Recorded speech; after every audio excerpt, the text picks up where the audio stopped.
ஓம் ஸ்ரீ குருப்யோ நமः. ஸ்ரீ மகாபரிவாச்சரணம் மகாபரிவாச்சரணம் மகாபரிவாச்சரணம். இன்றைக்கி தெய்வத்தின் குரல் பாகம் 3 ஆச்சாரம் என்ற அடுத்த தலைப்பில் பெரிவா சொல்கிறத வாசிக்கிறேன். இது பக்கம் 329லேருந்து 398 வரைக்கும் இருக்குது. ஸோ அதை பிரித்து சொல்கிறேன் நான். இன்றைக்கி முதல் பகுதி, வஜ்ரம் பாய்ந்த விருட்சம். பூர்வீகர்கள் ஒழுகிய வழியில் போவதற்கே ஆச்சாரம் என்று பெயர். ஆச்சாரி விவகாரங்கள் என்று சொல்வதுண்டு. விவகாரம் என்பது நிகழ்கால நடப்பாக மட்டும் இருப்பது. ஆச்சாரம் என்பது பூர்வத்தில் நெடுங்காலமாக நம் முன்னோர்கள் தங்கள் நன்னடத்தைக்கு ஆதாரமாக என்ன செய்தார்களோ அது அதற்கு நீண்ட காலம் நிலைத்து நின்றதால் நெடுங்கால மரத்தில் உண்டாகிற வஜ்ரம் போன்ற உறுதி உண்டு. அந்த உறுதியான அஸ்திவாரத்தின் மேல் நாமும் நம் வாழ்முறையை எழுப்பிக்கொண்டால்தான் நமது வாழ்க்கை ஸ்திரமாக இருக்கும். நம் பூர்வீகர்கள் எப்படிப்பட்ட நெறிகளை கை கொண்டிருந்தார்கள் என்றால், நம் சாஸ்திரங்களிலும் சம்பிரதாயங்களிலும் என்னென்ன உண்டோ அவற்றை அவர்கள் அனுஷ்டித்த சிறப்பினால்தான் நம் தேசமே தொன்று தொட்டு பாரமார்த்திகத்திலும் ஞானத்திலும் பக்தியிலும் அது மட்டுமின்றி எல்லா கலைகளிலும் கூட லோகத்திலேயே முதன்மை ஸ்தானம் பெற்றிருக்கிறது. இன்றைக்கு நாம் இவ்வளவு சீரழிந்து விட்ட பிறகும் கூட நாம் தான் ஆத்தியாத்மிகத்தில் தங்களுக்கு வழிகாட்ட வேண்டும் என்று மற்ற தேசத்தவர்கள் மற்ற மதஸ்தர்கள் இங்கே உள்ள ஆசிரமங்களுக்கு கூட்டம் கூட்டமாக வந்து கொண்டிருக்கிறார்கள் என்றால் அது பூர்வாசிரமம் பெடல் பண்ணிவிட்ட வேகத்தின் எஞ்சிய பலத்தில்தான். இந்த ஆச்சாரங்களில் பெரும்பாலானவற்றை விட்டுவிட வேண்டும் என்றுதான் சமீப காலமாக ஓரிரு நூற்றாண்டாக நம் நாட்டில் சீர்திருத்தக்காரர்கள் சொல்லி வருகிறார்கள். ஒவ்வொரு சீர்திருத்தக்காரரும் வரும்போது நம்முடைய மதம் என்னும் வயலில் இதுதான் கலை, இதை எடுத்துவிட்டால் போதும், பயிர் நன்றாக இருக்கும் என்று சொல்கிறார்கள். இப்படி அவரவருக்கு தோன்றியபடி ஒவ்வொன்றாக எடுத்து போட்டு கொண்டே இருந்தால் பயிர் என்றே ஒன்றும் மிஞ்சாது. ஆனால் நம்மை விட அறிவிலும் அருளிலும் அனுகிரக சக்தியிலும் எவ்வளவோ மேல்நிலையில் உள்ள ரிஷிகள் தர்மசாஸ்திரங்களில் என்னென்ன சொல்லியிருக்கிறார்களோ அவற்றை பூர்ணமாக அனுசரிப்பதற்கு தான் நாம் பிரயத்தனப்பட வேண்டும். அதற்கான மன உறுதியை தரும்படி பகவானிடம் பிரார்த்திக்க வேண்டும். இன்னொன்று யோசித்து பார்க்க வேண்டும். இத்தனை சீர்திருத்த தலைவர்கள் இவ்வளவு சீர்திருத்த இயக்கங்களை ஆரம்பித்தும் இவற்றிலிருந்து நாம் மகானாக ஞானியாக எத்தனை பேரை பெற முடிந்திருக்கிறது. யாரை வேண்டுமானாலும் ரிஷி, அவதாரம், மெசஞ்சர் ஆஃப் காட் என்று சொல்லிவிடலாம்.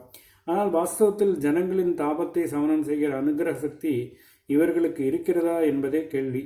சம்பிரதாயமாக வருகிற குரு உபதேசத்தால் இப்பொழுதும் பல பேர் பெற்று வருகிற அனுகிரகமும் சுவானுபூதியும் இந்த ரிஃபார்ம்காரர்களிலிருந்து வருமா? நேற்றைக்கொன்று இன்றைக்கொன்று என்று சொல்லிக் கொண்டிருக்கும் இவர்களுக்காக ட்ரெடிஷன் என்ற வஜ்ரம் பாய்ந்த சம்பிரதாய விருட்சத்தை வெட்டி விடுவதா? இப்படி நான் கேட்கவில்லை. 10-12 வெள்ளைக்காரர்களே அவர்கள் ஆத்ம சம்பந்தமாக நிறைய படித்து ரொம்பவும் சாதனைகளை செய்தவர்கள் என்னிடம் இப்படி வற்புறுத்தி கேட்டுக்கொண்டிருந்தார்கள்.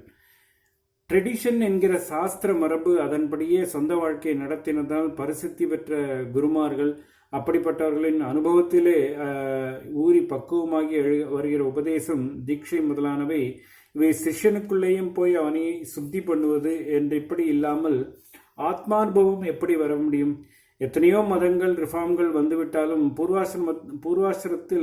பூர்வாசரத்தில் உரிய ஆச்சாரியர்களை பின்பற்றாவிட்டால் ஆத்மாபிவிருத்தி என்பது மிகவும் துர்லபமாகத்தானே இருக்கிறது என்று அவர்கள் கேட்டார்கள்.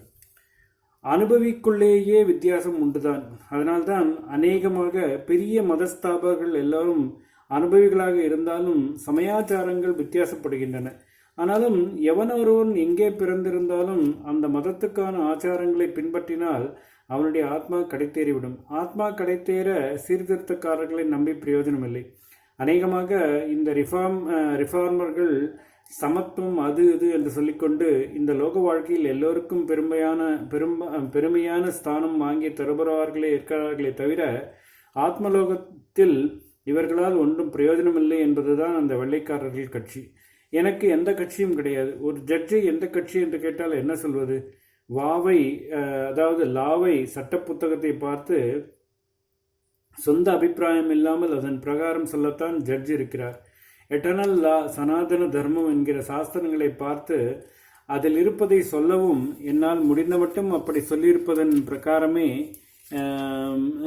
நடக்க பிரயத்தனப்படவும் தான் நான் இருக்கிறேன்.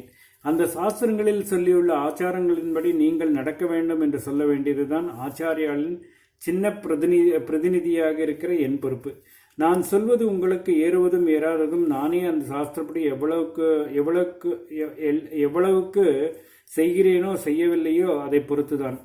எனக்கு அனுஷ்டான சக்தி இருந்தால்தான் என் சொல்லுக்கு அதன்படி சாஸ்திர ரீதியாக உங்களை நடக்க பண்ணுவிக்கிற சக்தி இருக்கும். வெவ்வேறு மதங்களுக்கிடையில்தான் ஆச்சாரங்களில் வித்தியாசம் இருக்கிறது என்றதில்லை. ஒரு மதத்திலே கூட பல கிளை சம்பிரதாயங்கள் உண்டாகி மாறுபட்ட ஆச்சாரங்கள் இருக்கின்றன. பௌத்தத்திலேயே ஹீனயானம், மகாயானம், ஜென் என்றெல்லாம் வெவ்வேறு ஆச்சாரங்கள் இருக்கின்றன. கிறிஸ்டியானிட்டியில் கேத்தலிக், புராட்டஸ்டன்ட், கிரீக் சர்ச் என்று இருக்கின்றன. இஸ்லாத்தில் சியா, சுன்னி, அகமதியா என்று 3 பிரிவு உண்டு. ஹிந்து மதத்திலும் சைவம், வைஷ்ணவம், வைதீகம், தாந்திரிகம் என்றெல்லாம் பல இருக்கின்றன. தேச வித்தியாசத்தாலும் ஆச்சார வித்தியாசம் ஏற்படுவது உண்டு. நம் தேசத்திலேயே வடக்கே குளிர்காலத்தில் ஜலமெல்லாம் ஐஸாக போகிற ஊர்கள் இருக்கின்றன. அதனால் அங்கே பாண்டா சட்டை போட்டுக்கொண்டே பூஜை பண்ணுவான். அங்கங்கே கிடைக்கும் தானியாதிகளை பொறுத்து நைவேத்தியம், போஜன ஆச்சாரம் முதலைமை கொஞ்சம் மாறும். பிறந்த குலாச்சாரமே உயிர்நெறி. இதெல்லாம் எப்படியானாலும் சரி, எந்த இடத்தில் எந்த மதத்தில் கிளை மதத்தில் ஒருவன் பிறந்திருந்தாலும் அந்த இடத்திலிருந்த அந்த மதத்து கிளை மதத்து பூர்வீக பெரியவர்கள் எப்படிப்பட்ட வாழ்முறையை, வாழ்க்கை நெறியை ஏற்படுத்தி கொண்டிருந்தார்களோ அதுவே தனக்கான ஆச்சாரம் என கொண்டு பின்பற்ற வேண்டும். இப்படி அவனவனும் தன்னுடைய மூதாதைகள் போன வழியில் தான் போக வேண்டும். இல்லாவிட்டால் அவன் பதிதனாகி விடுகிறான் என்று சொல்லியிருக்கிறது. ஷிகாம் சூத்திரம் ஷ புன்றம் ஷ சமயாச்சாரமேவ ச பூர்வைராச்சரிதः குர்யாத் அந்யதா பதிதோ பவேத். ஷிகை எப்படி இருக்க வேண்டும்? துருக்கர்கள் மொட்டை எடுத்துக்கொள்கிறார்கள், சீக்கியர்கள் முடி தாடி வளர்க்கிறார்கள், கிறிஸ்தவர்கள் கிராப் பண்ணிக்கொள்கிறார்கள், இந்துக்கள் குடிமை வைத்துக் கொள்வது சாஸ்திரத்தில் மந்திரபூர்வமாக சொல்லியுள்ள ஒரு சடங்கு. இதிலும் பல வித்தியாசம். சோழியன், நம்பூதிரி, சிதம்பரம் தீட்சிதர்கள் மற்றவர்கள் ஆகியோருக்குள் குடுமையை முடிந்து கொள்வதில் வித்தியாசங்கள் இருக்கின்றன. சிலர் ஊர்த சிகை என்பதால் உச்சியில் முடிந்து கொள்கிறார்கள். சிலர் பூர்வ சிகை என்று தலைக்கு முன்பக்கமாக முடிந்து கொள்கிறார்கள். இவற்றில் நீ பிறந்த மரபிலே எப்படி சிகை வைத்துக் கொண்டார்களே அப்படியே நீயும் பண்ணு என்று சாஸ்திரம் சொல்கிறது. சிகைக்கு அப்புறம் சூத்திரம் என்றது பூணலை அல்ல. ஏனென்றால் பூணல் விஷயத்தில் அத்தனை குலாச்சாரங்களும் ஒரே விதிதான். என்னென்ன அனுஷ்டானம் செய்ய வேண்டும் என்று விரிவாக கோடிஃபை செய்து ஆஸ்வலயானி சூத்திரம், ஆபஸ்தம்ப சூத்திரம், போதாயன சூத்திரம் என்றெல்லாம் தான் வெவ்வேறு பல சாஸ்திரங்கள் இருக்கின்றன.